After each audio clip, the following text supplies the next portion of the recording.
I'm Ann Carmichael, a student financial aid consultant with Lela, and my job is to make sure that you understand the student financial aid process and help you with your FAFSA if you need assistance. As I'm sure your counselor has already told you, the Louisiana Department of Education asks that the class of 2021 submit the free application for federal student aid as a requirement for graduation. And this simply ensures that your money is ready and waiting for you when you begin college this fall. Now, because college can be expensive, it's time to start thinking about those expenses and preparing for them. And they include your equipment, books and supplies, your personal expenses, room and board, and tuition and fees. But the good news is that financial aid is available from the U.S. Department of Education, the state of Louisiana, your college or career school, and nonprofit and private organizations. Every year, the federal government provides more than $120 billion in student financial aid, and we want to make sure that you are receiving your portion. Types of federal student aid include the federal Pell Grant, the Federal Supplemental Education Opportunity Grant, the Teacher Educational Assistance for College and Higher Education Grant, the Iraq and Afghanistan Service Grant, Federal Work Study, and direct subsidized, unsubsidized, and plus loans. Federal student aid grants are a form of financial aid that does not have to be repaid. And those grants include the Pell Grant for undergraduates with financial need, FSEOGs for undergraduates with exceptional financial need, service grants for students of military parents who died defending the country following 9/11, and teach grants for students pursuing a teaching career. The Federal Work Study Program provides part-time jobs to help pay for your education expenses. So select yes on the FAFSA because it will not obligate you to accept any jobs offered, but it will let the financial aid office know that you are interested in being considered for work on campus. Your earnings in these jobs will be paid directly to you, the student, and should be used to pay for your college expenses. And these look great on your first professional resume. Now, direct subsidized loans are based on financial need, and no interest is charged until you graduate or cease to attend. On the other hand, almost everyone is eligible for direct unsubsidized loans, regardless of financial need. However, the interest does begin to accrue on those loans once they're fully dispersed. So you can see that there is a big difference between direct subsidized and unsubsidized loans. Always accept the subsidized loan portion first. And you can remind yourself of this by telling yourself that the you in unsubsidized means that you always pay the interest. If you are offered loans, accept the federal student loans first because payments aren't due until you graduate or cease to attend. The interest rate is fixed at a lower rate and no credit check is required. Private loans should be accepted only as needed because most require payments be made while you're still in school. The interest rate might be variable and often it's much higher, and they almost always require a cosigner. So do your research before accepting any private loans. To dispel the myth, almost everyone is eligible for some type of federal student aid. And all federal student aid and most institutional and private aid is contingent upon completion of the free application for federal student aid or the FAFSA, which launched on October 1st. Now it does so every October 1st, and remember you must submit a FAFSA every year you're going to be in college. And the money is offered on a first come, first served basis. So submit your FAFSA as soon as possible. because we've already been alerted that over 1 million FAFSAs have been submitted for this next academic year. So get to the head of the line while the money is still available so you'll be offered your maximum award that you're eligible to receive. And remember to pay close attention to and meet the FAFSA deadline set forth by your college, the state, federal student aid, and perhaps your school has a FAFSA deadline. Begin the FAFSA process by collecting all of the documents that you're going to need to complete the form. And if you do so, it should take no longer than 30 or 40 minutes to complete. Those documents include the student and parents' Social Security cards, the student and parents' 2019 federal income tax returns, if they filed, your W-2s, because there's information on this form that might not be found on the tax return, and then bank statements and records of investments, because you must report the balances of these accounts as of the date you submit the FAFSA. Now begin by creating the Federal Student Aid ID, because this allows the student and parents to identify themselves electronically when accessing all federal student aid websites, such as the FAFSA. The ID consists of a unique username and password that you will create and should reflect only your personal information. Each student and one of his parents should create an ID by visiting fsaid.ed.gov. Now, students, if you don't already have a personal email address, now is the time to create one. Once school is out, you may not have access to your school email account, and federal student aid will have no way to get in touch with you. So use only your personal email and your personal mobile phone number. Don't share your information with someone else. Don't use mom or dad's mobile phone as your alternate phone. If you don't have two phones, leave that alternate phone number blank. Now, your username and password is your official electronic signature, and it's legally binding. So make sure that you're recording it and keep it in a safe place. You're going to need it at a later time. And every year that you're in college, you're going to have to use your FSA ID. If you don't have access to a computer when you're ready to begin, you can always download the FAFSA mobile app. It's called My Student Aid, and you can use it to submit your FAFSA on your mobile phone or any mobile device that has internet access. Or if you prefer, you can complete the FAFSA using the web-based version at fafsa.gov. Now, if the student wants to begin the FAFSA on his mobile device and the parent wants to use the web-based version, that's fine. Everything will be integrated when it's time to sign and submit the FAFSA. Begin the FAFSA by logging in with the student's FSA ID, because the FAFSA is the student's application for federal student aid. The parent FSA ID is going to be used later in the form to transfer your tax information from the IRS into the FAFSA if you choose to, and then again to sign the student's FAFSA. The high school class of 2021 should complete the 2021-2022 FAFSA, because that's the academic year that you're applying for financial aid.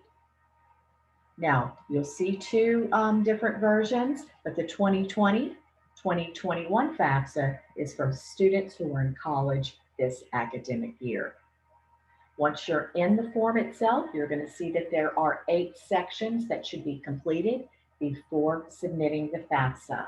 And those include the student demographic section, where the student will be asked to report his Social Security number, name, date of birth, personal email address, home address, residency status, and gender. In the school selection, you'll report the name of your high school, any colleges that you want your FAFSA data to be sent to, and your housing plans on each of those campuses. You'll then move to the dependency status section, where you'll be asked to consider a list of 10 questions that will determine your dependency status. And I'm going to go over those 10 questions in just a moment. You'll be asked to report the number of dependents living in your household and then your parents' education. And often parents will ask why they're being asked what their education level is. But it's important to note that there could be additional free money for students that are first generation college students. You'll then move to the parent demographics, where parents will be asked to report their social security numbers, their names, marital status, and their personal email addresses. Then the parent and student financials, where you will each be asked to report your working wages from 2019, any federal benefits that you receive, and the balances of your savings and investment accounts. Then it's time to sign and submit the FAFSA. Once you do, you'll receive confirmation.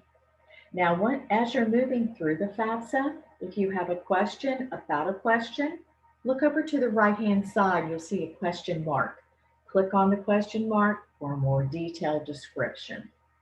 You're going to find hyperlinks within the FAFSA for definitions, legal terms, and financial aid terms.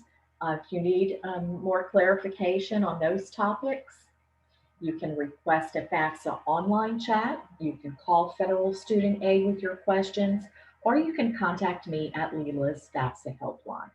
But for this session, I'm going to cover only the most commonly asked FAFSA questions. We'll start with the citizenship requirement, because students must be a citizen or an eligible non-citizen to complete a FAFSA. If you're not sure what an eligible non-citizen is, this is one of the hyperlinks. Click here for a more detailed description. Now, if you are a citizen or an eligible non-citizen and you've determined that, but your parents are not, they will just enter zeros anywhere a social security number is asked for. Then the student can go ahead and submit the FAFSA. Young men between the ages of 18 and 26 must be registered with Selective Service to receive federal student aid. So if that's your choice and you haven't already registered, you can register within the FAFSA. If you're not 18 yet, that's okay. Just click the box that says register me, and when you turn 18, you'll be registered, and that will save you a trip over to the Selective Service website. Only the colleges that you list on your FAFSA are going to consider you for financial aid. So make sure you're adding all of the colleges that you're considering, and you can do so 10 at a time. If you are planning to apply to more than 10 colleges, there are instructions on this page to help you move through that process. Or you can call us at Lela's FAFSA helpline. I'll be happy to walk you through it. Now we'll move into the 10 questions that are going to determine whether the student is dependent upon his parents or independent of his parents for FAFSA purposes. Will you be 24 or older by January 1st of the school year for which you're applying for financial aid? And remember, these questions are being asked of the student. Are you married or separated but not divorced? Will you be working on a graduate degree? Do you have children who receive more than half of their support from you? Do you have dependents other than children or a spouse who live with you and receive more than half of their support from you? Are you currently serving on active duty in the U.S. Armed Forces for purposes other than training? So if you're headed to the military once you graduate from high school, boot camp and basic training is considered training and you're still dependent. Are you a veteran of the U.S. Armed Forces? At any time since you turned 13, were both of your parents deceased? Were you in foster care, or were you a ward or dependent of the court? Are you an emancipated minor, or are you in legal guardianship as determined by a court? Now, these are hyperlinks within the FAFSA if you're not quite sure what those terms mean, but it's important for you to know that legal custody is not always considered legal guardianship. So make sure you have your documents with you before you answer that question. Are you an unaccompanied youth who is homeless? Or are you self-supporting and at risk of being homeless? If you can answer yes to just one of these questions and provide a legal document supporting your claim, then you're considered an independent student for FAFSA purposes, and you will not be asked to provide parental information. Now, for FAFSA purposes, just because you live alone and support yourself and you file your own taxes, you are still considered dependent unless you can answer one of the prior 10 questions. And then the number one question that we're asked, which parents do I report on my FAFSA? The rule of thumb is that the parent or parents that you've lived with the longest in the past 12 months should be listed on your FAFSA. So if you live with both of your biological parents, then that's easy. Just list both of them.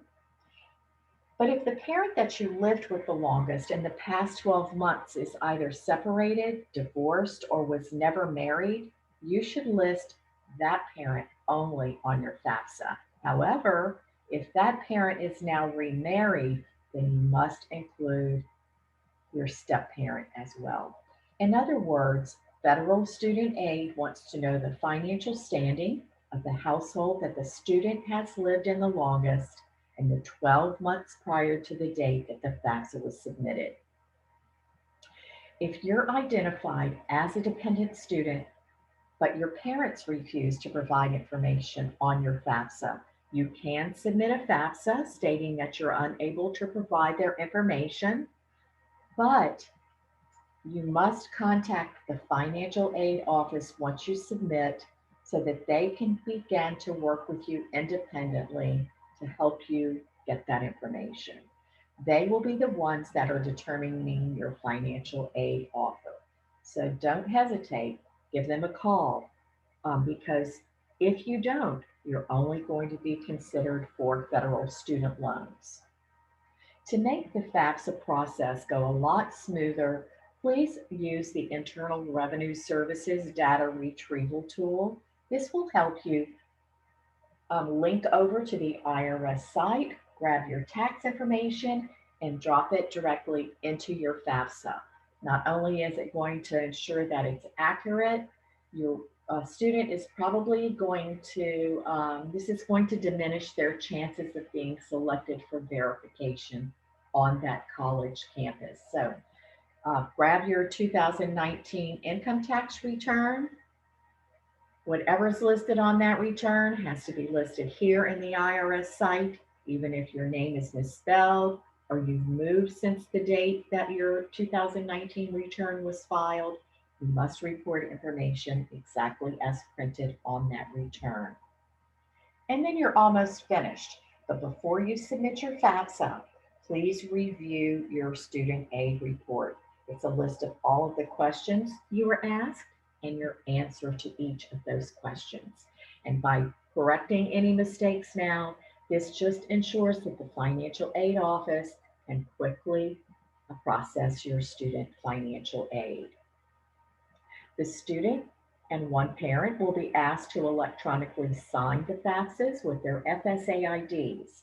Now, if you submit without your signatures, your FAFSA is going to be considered incomplete, and you're going to have to go back in at a later date and sign and submit your FAFSA again.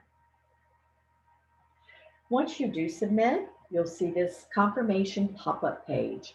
And although the student is going to receive an email from Federal Student Aid letting him know that the FAFSA was submitted, this is the only time you're going to get this much detailed information.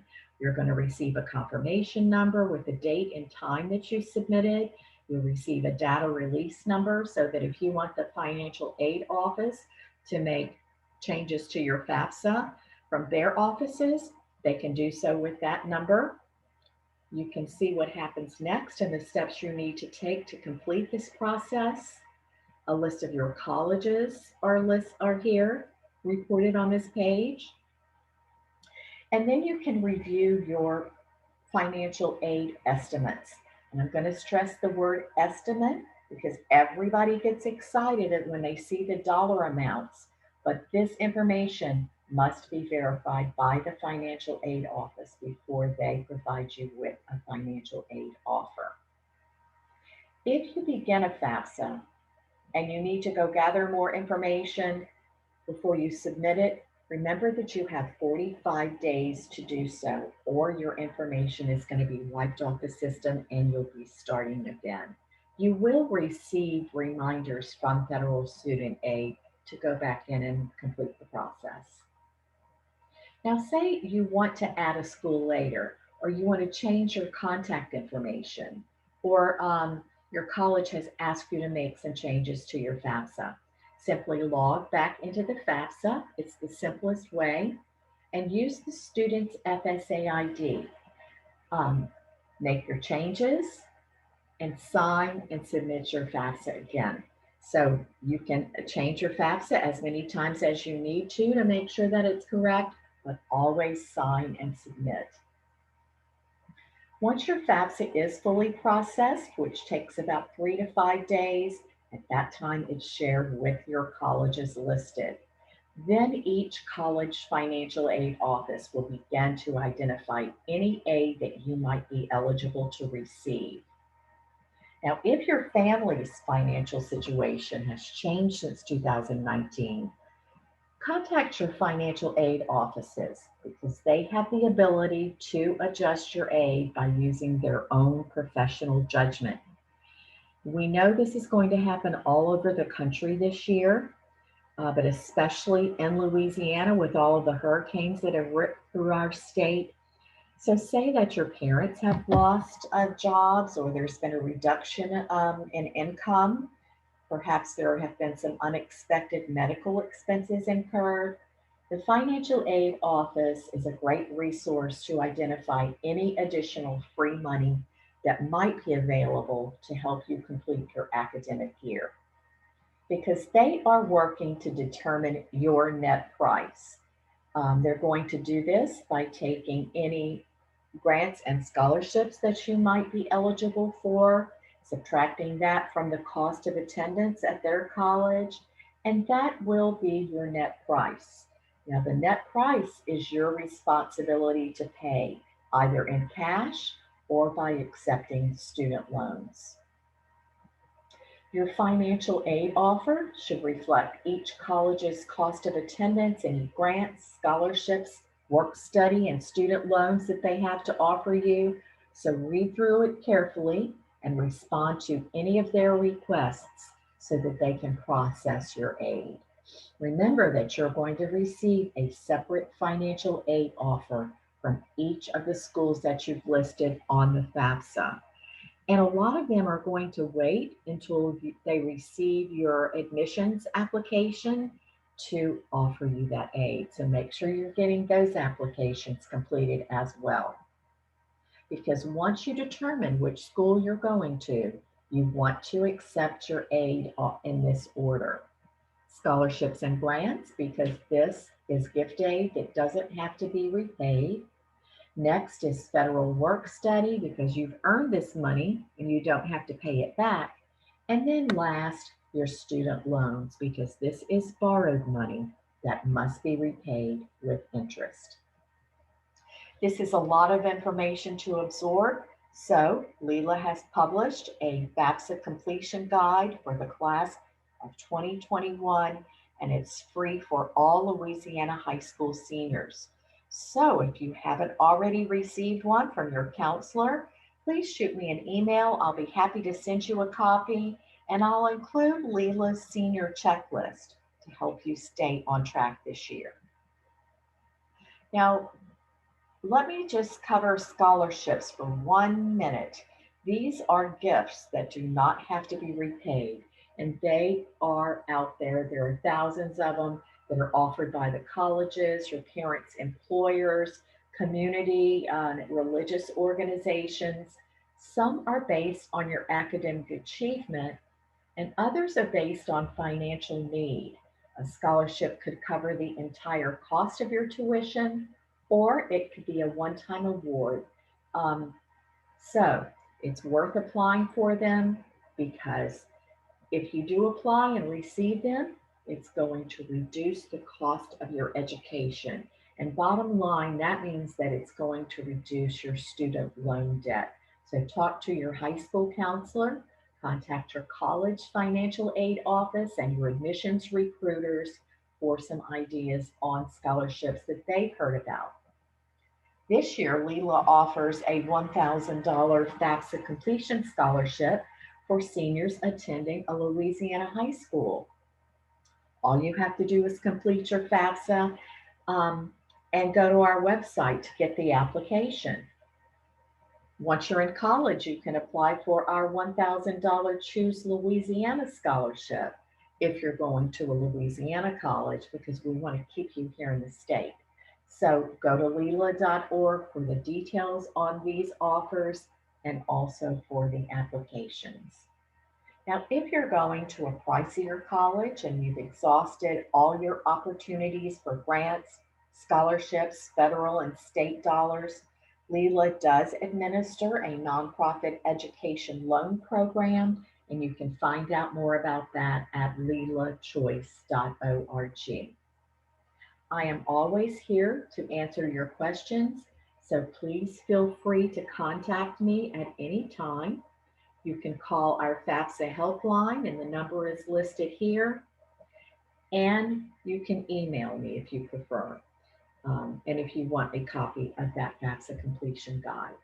It was a pleasure to present, and I'm looking forward to receiving your FAFSA completion scholarship applications. If you want to take another look at this presentation, I'm going to post it on our YouTube channel. It's called Ask Lela. I'm also going to provide it to your counselor so she can send it out to those of you who were not able to participate this evening. Thanks again for having me, and have a great senior year.